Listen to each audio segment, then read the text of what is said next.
Daddy Longlegs by Jean Webster. Blue Wednesday. The first Wednesday in every month was a perfectly awful day, a day to be awaited with dread, endured with courage, and forgotten with haste. Every floor must be spotless, every chair dustless, and every bed without a wrinkle. 97 squirming little orphans must be scrubbed and combed and buttoned into freshly starched ginghams, and all 97 reminded of their manners and told to say yes sir, no sir, whenever a trustee spoke. It was a distressing time, and poor Jerusha Abbot, being the oldest orphan, had to bear the brunt of it. But this particular first Wednesday, like its predecessors, finally dragged itself to a close. Jerusha escaped from the pantry, where she had been making sandwiches for the asylum's guests, and turned upstairs to accomplish her regular work. Her special care was room F, where 11 little tots from 4 to 7 occupied 11 little cots set in a row. Jerusha assembled her charges, straightened their rumpled frocks, wiped their noses, and started them in an orderly and willing line towards the dining room to engage themselves for a blessed half-hour with bread and milk and prune pudding. Then she dropped down on the window seat and leaned throbbing temples against the cool glass. She had been on her feet since 5 that morning, doing everybody's bidding, scolded and hurried by a nervous matron, Mrs. Lippett, behind the scenes, who did not always maintain that calm and pompous dignity with which she faced an audience of trustees and lady visitors. Jerusha gazed out across a broad stretch of frozen lawn, beyond the tall iron paling that marked the confines of the asylum, down undulating ridges sprinkled with country estates, to the spires of the village rising from the midst of bare trees. The day was ended quite successfully so far she knew. The trustees and the visiting committee had made their rounds and read their reports and drunk their tea, and now were hurrying home to their own cheerful firesides to forget their bothersome little charges for another month. Jerusha leaned forward, watching with curiosity and a touch of wistfulness the stream of carriages and automobiles that rolled out of the asylum gates. In imagination she followed first one equipage, then another, to the big houses dotted along the hillside. She pictured herself in a fur coat and a velvet hat trimmed with feathers, leaning back in the seat and nonchalantly murmuring, "Home," to the driver. But on the doorsill of her home the picture grew blurred. Jerusha had an imagination, Mrs. Lippett told her, that would get her into trouble if she didn't take care.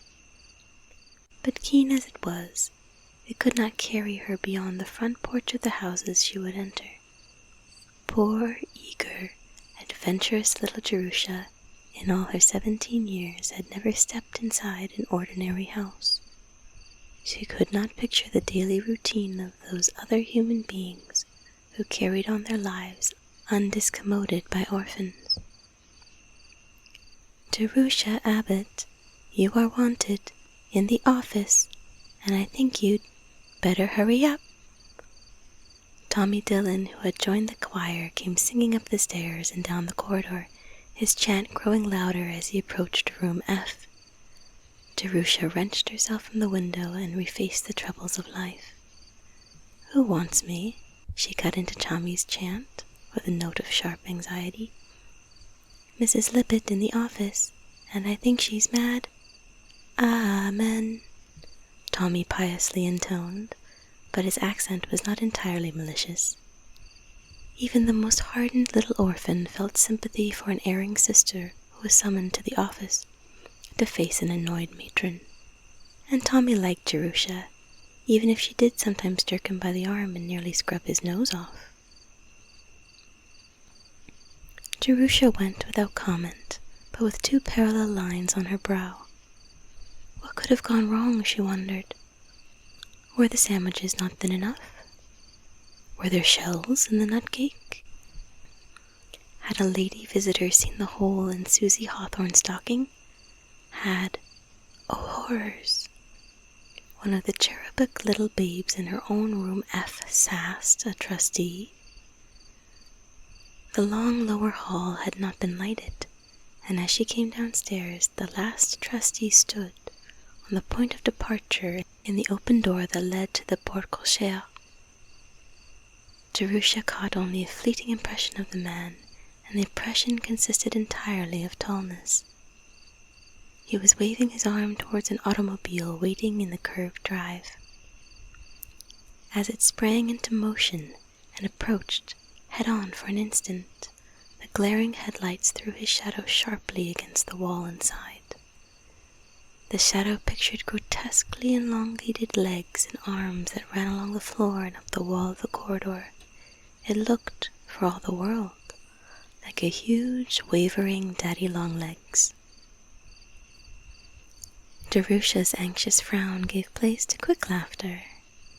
She was by nature a sunny soul, and had always snatched the tiniest excuse to be amused. If one could derive any sort of entertainment out of the oppressive fact of a trustee, it was something unexpected to the good. She advanced to the office quite cheered by the tiny episode, and presented a smiling face to Mrs. Lippett. To her surprise, the matron was also, if not exactly smiling, at least appreciably affable. She wore an expression almost as pleasant as the one she donned for visitors. "Sit down, Jerusha. I have something to say to you."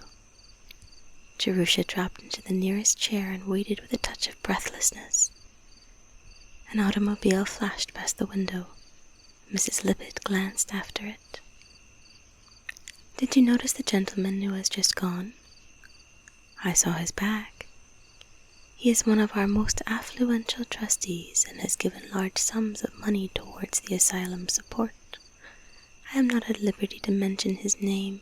He expressly stipulated that he was to remain unknown." Jerusha's eyes widened slightly. She was not accustomed to being summoned to the office to discuss the eccentricities of trustees with the matron. "This gentleman has taken an interest in several of our boys. You remember Charles Benton and Henry Fraze? They were both sent through college by this trustee, and both have repaid with hard work and success the money that was so generously expended. Other payment the gentleman does not wish. Heretofore his philanthropies have been directed slowly towards the boys. I have never been able to interest him in the slightest degree in any of the girls in the institution, no matter how deserving. He does not, I may tell you, care for girls." "No, ma'am," Jerusha murmured, since some reply seemed to be expected at this point. "Today at the regular meeting the question of your future was brought up."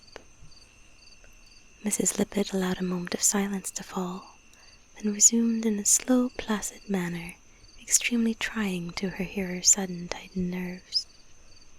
"Usually, as you know, the children are not kept after they are 16, but an exception was made in your case. You had finished our school at 14, and having done so well in your studies, not always, I must say, in your conduct, I was determined to let you go on in the village high school. Now you are finishing that, and of course the asylum cannot be responsible any longer for your support. As it is, you have had 2 years more than most." Mrs. Lippett overlooked the fact that Jerusha had worked hard for her board during those 2 years, that the convenience of the asylum had come first and her education second, that on days like the present she was kept home to scrub. "As I say, the question of your future was brought up and your record was discussed, thoroughly discussed." Mrs. Lippett brought accusing eyes to bear upon the prisoner in the dock, and the prisoner looked guilty because it seemed to be expected, not because she could remember any strikingly black pages on her record. Of course, the usual dispositions of one in your place would be to put you in a position where you could begin to work, but you have done well in school in certain branches. It seems that your work in English has even been brilliant. Mrs. Pritchard, who is on our visiting committee, is also on the school board. She has been talking with your rhetoric teacher and made a speech in your favor. She also read aloud an essay that you had written entitled Blue Wednesday. Jerusha's guilty expression this time was not assumed. It seemed to me that you showed little gratitude in holding up to ridicule the institution that has done so much for you. Had you not managed to be funny, I doubt if you would have been forgiven. But fortunately for you, that is, the gentleman who has just gone, appears to have an immoderate sense of humor. On the strength of that impertinent paper, he has offered to send you to college. To college? Jerusha's eyes grew big. Mrs. Lippett nodded. He waited to discuss the terms with me. They are unusual. The gentleman, I might say, is erratic. He believes that you have originality and is planning to educate you to become a writer. A writer? Jerusha's mind was numbed. She could only repeat Mrs. Lippett's words. That is his wish. Whether anything will come of it, the future will show. He is giving you a very liberal allowance almost for a girl who has never had any experience in taking care of money, too liberal. But he planned the matter in detail, and I did not feel free to make any suggestions. You are to remain here through the summer, and Mrs. Pritchard has kindly offered to superintend your outfit. Your board and tuition will be paid directly to the college, and you will receive in addition during the 4 years you are there an allowance of $35 a month. This will enable you to enter on the same standing as the other students. The money will be sent to you by the gentleman's private secretary once a month, and in return you will write a letter of acknowledgement once a month. That is, you are not to thank him for the money. He doesn't care to have that mentioned, but you are to write a letter telling of the progress in your studies and the details of your daily life. Just such a letter as you would write to your parents if they were living. These letters will be addressed to Mr. John Smith and will be sent in care of the secretary. The gentleman's name is not John Smith, but he prefers to remain unknown. To you he will never be anything but John Smith. His reason in requiring the letters is that he thinks nothing so fosters facility in literary expression as letter writing. Since you have no family with whom to correspond, he desires you to write in this way. Also, he wishes to keep track of your progress. He will never answer your letters, nor in the slightest take any notice of them. He detests letter writing and does not wish you to become a burden. If any point should ever arise where an answer would seem to be imperative, such as in the event of your being expelled, which I trust will not occur, you may correspond with Mr. Griggs, his secretary. These monthly letters are absolutely obligatory on your part. They are the only payment that Mr. Smith requires, so you must be as punctilious in sending them as though it were a bill that you were paying. I hope that they will always be respectful in tone and will reflect credit on your training. You must remember that you are writing to a trustee of the John Grier Home. Jerusha's eyes longingly sought the door. Her head was in a whirl of excitement, and she wished only to escape from Mrs. Lippett's platitudes and think. She rose and took a tentative step backwards. Mrs. Lippett detained her with a gesture. It was an oratorical opportunity not to be slighted. I trust that you are properly grateful for this very rare good fortune that has befallen you. Not many girls in your position have ever had such an opportunity to rise in the world. You must always remember, yes, ma'am, thank you. I think, if that's all, I must go and sew a patch on Freddie Perkins' trousers. The door closed behind her, and Mrs. Lippett watched it with dropped jaw, her peroration in midair. The letters of Miss Jerusha Abbot to Mr. Daddy Longlegs Smith.